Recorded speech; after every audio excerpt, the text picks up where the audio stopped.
এই যে 1000 টাকা নোটটি দেখতে পাচ্ছেন না, আপনি জানেন কি এই 1000 টাকা নোটটি 8 তারিখের পর থেকে আপনি বেশি ট্রান্সফার করতে পারবেন না।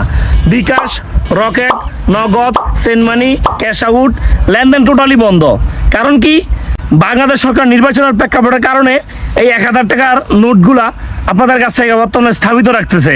আমি বিস্তারিত খুলে বলছি, আপনি পুরো ভিডিও দেখুন।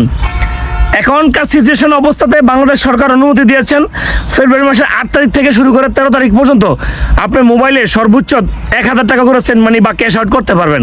কারণ দেশের সিস্টেম অনুযায়ী, অন্যান্য দেশের সিস্টেম অনুযায়ী এই সিস্টেমটা চালু করেছেন। আপনারা সবাই জানেন, আমি আপনাদেরকে জানিয়ে দিলাম। যদি না জানেন অবশ্যই ভিডিওটি শেয়ার করে দিবেন। বিপদের বন্ধু হয়ে থাকতে পারে ভিডিওটা, আপনাদের আত্মীয় স্বজন পাড়া প্রতিবেশী সবার উপকার আসতে পারে ভিডিওটা। তাই ভিডিওটা বেশি বেশি শেয়ার করে দিবেন সবার জানার জন্য। কারণ আপনি 1000 টাকা যদি আপনার বিশেষ প্রয়োজন হয়, টাকার, সেক্ষেত্রে আপনি 1000 টাকা করে 10 বার পাঠাইতে পারবেন। আপনি সেক্ষেত্রে টাকাটা 10,000 টাকা সর্বোচ্চ পাঠাতে পারবেন। এক ঘন্টা পর পর একসাথে পাঠাইতে পারবেন না। ভিডিও ভালো লাগলে আপনার মূল্যবান একটি মন্তব্য রেখে যাবেন। গুড বাই বস। আমার ভিডিও না দেখলেই আপনার লস।